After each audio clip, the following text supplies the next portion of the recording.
ई अध्यापक आपका स्वागत करता है। प्यारे बच्चों, कैसे हैं आप? आशा करती हूँ अच्छे होंगे। तो आज हम करेंगे आपकी पाठ्य पुस्तक का राम कथा का अगला अध्याय 2 वरदान। शुरू करने से पहले आपसे गुजारिश है कि मेरे चैनल को प्लीज़ सब्सक्राइब ज़रूर करें और लास्ट में कमेंट लिखना ना भूलें। इससे पूर्व के अध्याय में हमने पढ़ा कि राम का विवाह सीता से हो गया। अब हम आगे पढ़ेंगे। राजा दशरथ के मन में अब एक ही इच्छा बची थी, राम का राज्याभिषेक, उन्हें युवराज का पद देना। अयोध्या लौटने के बाद से ही उन्होंने राम को राजकाज में शामिल करना शुरू कर दिया था। राम यह जिम्मेदारी अच्छी तरह निभा रहे थे। उनकी विनम्रता, विद्वता और पराक्रम का लोहा सभी मानते थे। प्रजा उनको चाहती थी। दशरथ के लिए तो वह प्राणों से प्यारे थे। दरबार में राम का सम्मान निरंतर बढ़ रहा था। तो अब राजा दशरथ जो हैं, उनके मन में इच्छा जागृत हुई कि वो राम का राज्याभिषेक कर दें और उन्हें युवराज बना दें। युवराज का अर्थ होता है कि राजा के मरने के बाद नेक्स्ट राजा कौन बनेगा। तो उन्होंने सोचा कि वो राम को बनाएं। राजा दशरथ वृद्ध हो चले थे, मिस ओल्ड हो गए थे। मुनि वशिष्ठ से विचार विमर्श के बाद एक दिन उन्होंने दरबार में कहा, मैंने लंबे समय तक राजकाज चलाया, जैसा बन पड़ा। अब मेरे अंग शिथिल हो गए हैं, मैं वृद्ध हो चला हूँ। मैं चाहता हूँ कि कार्यभार राम को सौंप दूँ। अगर आप सब सहमत हो तो राम को युवराज का पद दे दिया जाए। अगर आपकी राय इससे भिन्न है तो मैं उस पर भी विचार करने को तैयार हूँ। तो इस तरह से राजा दशरथ जो हैं वो अपने मुनि वशिष्ठ के साथ सलाह करते हैं और उनके साथ सलाह करके बोलते हैं कि राम को मैं राजा बनाना चाहता हूँ, क्योंकि अभी मैं ओल्ड हो गया हूँ। सभा ने तुमुल ध्वनि से राजा दशरथ के प्रस्ताव का स्वागत किया। तुमुल ध्वनि मीन्स क्लैपिंग करके। राम की जय जयकार होने लगी। दशरथ थोड़ी देर तक सुनते रहे, संतोष के साथ। उन्होंने कहा, शुभ काम में देरी नहीं होनी चाहिए। मेरी इच्छा है कि राम का राज्याभिषेक कल सुबह कर दिया जाए। यह समाचार पलक झपकते ही पूरे नगर में फैल गया। मीन्स पूरी सिटी को मालूम चल गया। हर जगह बस यही चर्चा थी। हर एक को यही बातें कर रहा था। राज्याभिषेक की तैयारियां शुरू हुई। तो इस तरह से दशरथ की बात को सबने स्वीकार कर लिया, मान लिया। भरत और शत्रुघ्न उस समय अयोध्या में नहीं थे। वह अपने नाना कैकयराज के यहाँ गए थे। भरत जब भी अयोध्या लौटने की बात करते, नाना उन्हें रोक लेते। भरत को अयोध्या की घटनाओं की सूचना नहीं थी। उन्हें अपने पिता के निर्णय के संबंध में पता नहीं था। यह जानकारी भी नहीं कि अगले दिन राम का राज्याभिषेक होने वाला है। कैकई से एक दिन में भरत और शत्रुघ्न का आना संभव नहीं था। तो इस तरह से जब राम का राज्याभिषेक हो रहा था, तब उस समय अयोध्या के अंदर भरत और शत्रुघ्न जो है वो नहीं थे। वो अपने मम्मी के फादर के यहाँ, यानी नाना के यहाँ, ग्रैंडपा के यहाँ गए हुए थे। राजा दशरथ ने इस संबंध में राम से चर्चा की। कहा कि भरत यहाँ नहीं है, पर मैं चाहता हूँ कि राज्याभिषेक का कार्यक्रम न रोका जाए। उन्होंने राम से कहा, जनता ने तुम्हें अपना राजा चुना है, तुम राजधर्म का पालन करो। कुल की मर्यादा की रक्षा अब तुम्हारे हाथ में है। तो इस तरह से जो दशरथ है वो राम से कहते हैं कि हालांकि यहाँ पर इस समय भरत नहीं है, लेकिन मैं चाहता हूँ कि तुम्हारा राज्याभिषेक जल्दी से जल्दी हो। राज्याभिषेक की तैयारियां रानी कैकई की दासी ने भी देखी। मंथरा ने शुरू में उसे इस चहल पहल का कारण समझ में नहीं आया। उसने इसे कोई अन्य अनुष्ठान समझा। इतनी रौनक, इतनी सजावट, ऐसी सजावट, ऐसा कुछ उसने अन्य अनुष्ठानों में नहीं देखा था। उसे अचंभा हुआ था। अचंभा मतलब वो सरप्राइज हो गई थी, इतना फास्ट सब कुछ होता हुआ देखकर। फिर उसने रानी कौशल्या की दासी से पूछा।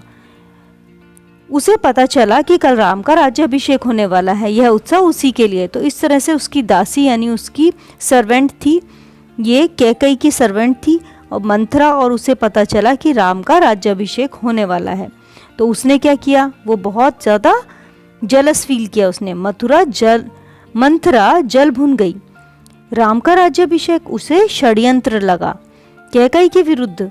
वह कैकई की दासी थी बचपन से। कैकई का हित उसके लिए सर्वोपरि था। मंथरा उसे अपना हित समझती थी। वह कैकई की मुंह लगी थी। रानी कैकई ने भी उसे बहुत मानती थी। तो इस तरह से कैकई के साथ ही मंथरा जो आई थी, बचपन से उसके चाइल्डहुड से उसके दासी थी, उसका सब काम करती थी।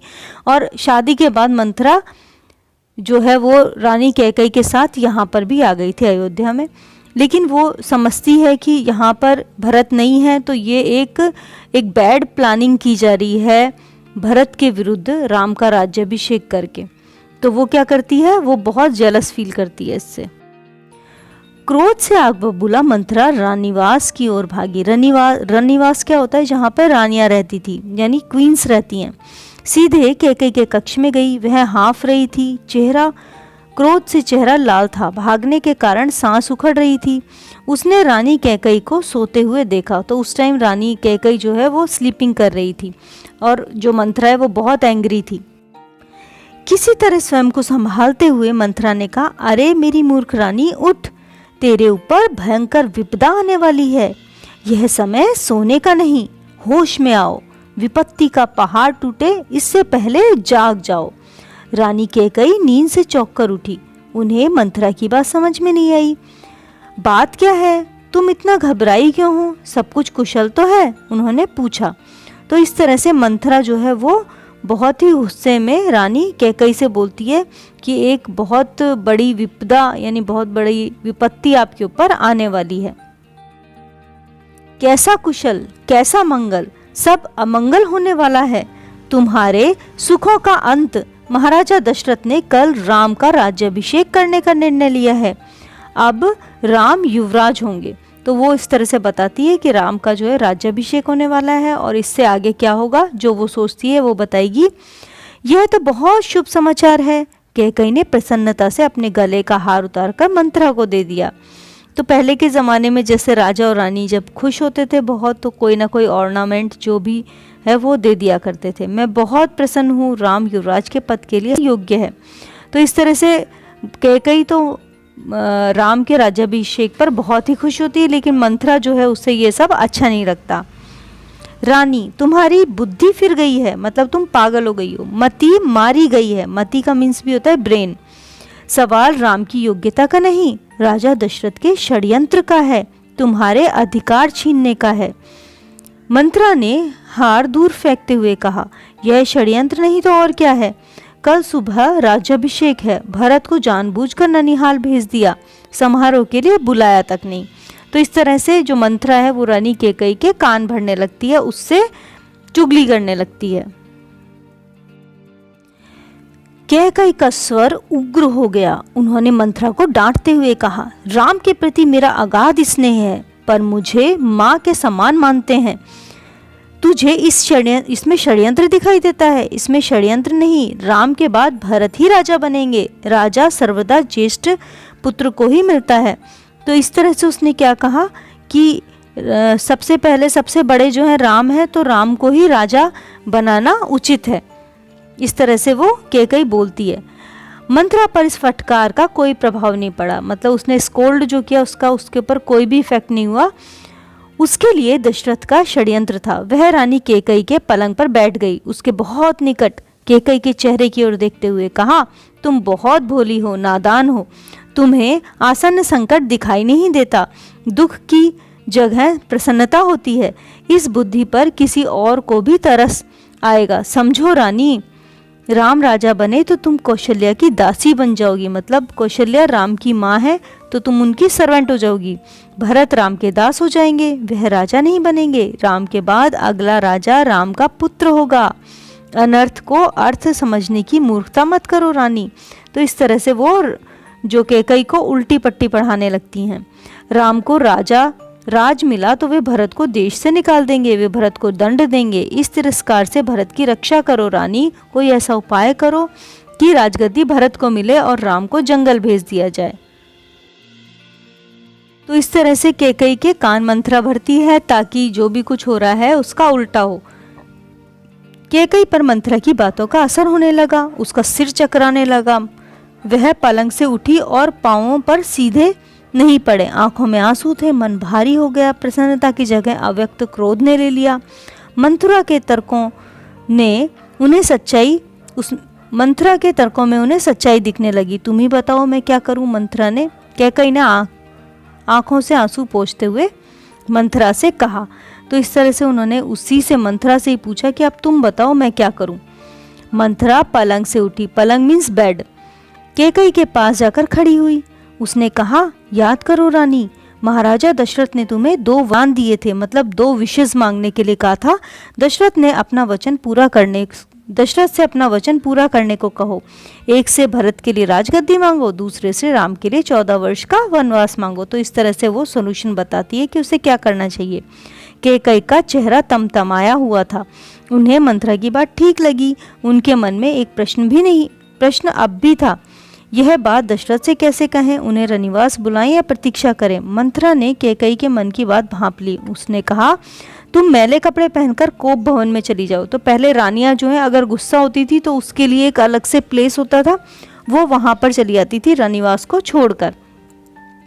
महाराजा दशरथ आए तो उनकी ओर मत देखो, बात मत करो, तुम उनकी प्रिय रानी हो, तुम्हारा दुख नहीं देख पाएंगे। बस इसी समय तुम उनसे पिछली बातें याद दिलवा देना और दोनों वचन मांग लेना। मैं ऐसे ही करूंगी, महाराज का षड्यंत्र सफल नहीं होने दूंगी। मंथरा का लक्ष्य पूरा हो गया। चलते चलते उसने रानी कैकई से कहा, राम के लिए 14 वर्ष से कम वनवास मत मांगना। भरत इतने समय तक राजकाज संभाल लेंगे, जब तक राम लौटेंगे लोग उन्हें भूल चुके होंगे। अब जल्दी करो रानी, समय बहुत कम है। तो इस तरह से वो रानी कैकई को समझा देती है। रानी कैकई कोप भवन में चली जाती है। मंथरा रनिवास से निकल गई। दिन भर की गहमा गहमी के बाद महाराजा दशरथ को रानियों की याद आई। तुरंत रनिवास की ओर चले उन्हें शुभ समाचार देने। सबसे पहले वे कैकई के कक्ष की ओर मुड़े। कैकई वहां नहीं थी। प्रतिहारी से पूछा, मतलब वहां पर जो रक्षा के लिए गार्ड्स खड़े होते हैं, प्रतिहारी उन्हें कहा जाता है। पता चला कि वे कोप भवन में है। दशरथ को चिंता हुई, मतलब वो वरीड हुए। कैकई कोप भवन में, परंतु क्यों? क्या इसलिए कि उन्हें अभी तक सूचना नहीं मिली? मैं उसे अवश्य मना लूंगा, दशरथ ने सोचा। तो दशरथ ने सोचा कि उन्हें अभी तक ये इन्फॉर्मेशन मिली नहीं है, इसलिए वो गुस्सा हो गई हैं। दशरथ कोप भवन का दृश्य देखकर हैरान हो गए। उन्हें कुछ समझ में नहीं आया। कैकई जमीन पर लेटी थी, बाल बिखरे थे, गहने कक्ष में बिखरे हुए थे, कपड़े मैले थे। तुम्हें क्या दुख है, क्या हुआ, तुम मुझे बताओ, अस्वस्थ हो? मतलब वो सोचते हैं कि उनकी हेल्थ अच्छी नहीं है। राजवैद्य को बुलाऊं? राजवैद्य का मतलब होता है वहां डॉक्टर को बोलते थे। दशरथ ने कई सवाल पूछे, कोई उत्तर नहीं मिला। रानी कैकई रोती रही। तुम मेरी सबसे प्रिय रानी हो, मैं तुम्हें प्रसन्न देखना चाहता हूँ। तुम्हारी खुशी के लिए मैं कुछ भी कर सकता हूँ, कुछ भी, धरती आसमान एक कर सकता हूँ। दशरथ ने कैकई को मनाने का बहुत प्रयास किया, उत्तर उन्हें फिर भी नहीं मिला। तो इस तरह से वो रानी कैकई को मनाने की कोशिश करते हैं। दशरथ भी भूमि पर बैठ गए, विनती करने लगे। हाँ, मैं बीमार हूँ, कैकई ने कहा। मैं अपनी बीमारी के संबंध में आपको बताऊंगी, लेकिन पहले आप एक वचन दें, मैं जो मांगूं उसे पूरा करेंगे। तो इस तरह से वो राजा को बोलती है कि फर्स्ट आप मुझे प्रॉमिस करो कि जो मैं बोलूँगी आप करेंगे। राजा ने तत्काल हामी भर दी। कहा, मैं राम की सौगंध खाकर कहता हूँ तुम्हारी हर इच्छा पूरी करूँगा। महाराजा दशरथ ने राम की सौगंध ली तो कैकई उठकर बैठ गई। आप मुझे वे 2 वरदान दीजिए जिनका संकल्प आपने वर्षों पूर्ण रणभूमि में किया था। रणभूमि मतलब जहाँ पर राजा जो है वो वॉर किया करते थे, उससे कहते हैं। महाराजा दशरथ ने हामी भरी। कल सुबह राज्याभिषेक भरत का हो, राम का नहीं, कैकई ने कहा। महाराजा दशरथ भौचक रह गए, मतलब सरप्राइज हो गए। उन पर वज्रपात सा हो गया, मतलब वो बिल्कुल उनको बहुत ही परेशान हो गए। वो दशरथ का चेहरा सफेद पड़ गया, अवाक रह गए, सिर चकराने लगा। वे मूर्छित होकर गिर पड़े, मतलब वो फेंट हो गए। कुछ ही देर में राजा को होश आया, कैकई की ओर देखा, बड़े कातर भाव से बोले, यह तुम क्या कह रही हो? मुझे विश्वास नहीं होता, मैंने यह सही सुना है। कैकई अड़ी रही। राजा दशरथ की मांग को अस्वीकार करते रहे, अनर्थ बताते रहे। तब कैकई ने अंतिम हथियार चलाया, अपने वचन से पीछे हटना रघुकुल का अनादर है। आप चाहें तो ऐसा कर सकते हैं, पर तब आप दुनिया को मुंह दिखाने योग्य नहीं रहेंगे। रही मेरी बात, आप वरदान नहीं देंगे तो मैं विष पीकर आत्महत्या कर लूंगी, मतलब मैं सुसाइड कर लूंगी। यह कलंक आपके माथे होगा। महाराजा दशरथ यह सुन नहीं सके, दोबारा बेहोश हो गए, मतलब फिर से फेंट हो गए। रात भर बेसुध पड़े रहे, मतलब उन्हें कोई भी होश नहीं था। बीच बीच में होश आता वह कैकई को समझाते, गिड़गिड़ाते, धमकाते, डराते, पर कैकई टस से मस नहीं हुई। सारी रात इसी तरह से बीत गई। तो इस तरह से रानी कैकई जो है वो राम के लिए वनवास और भरत के लिए राज्य जो है वो मांगती हैं। हमारे चैनल को सब्सक्राइब करना ना भूलें।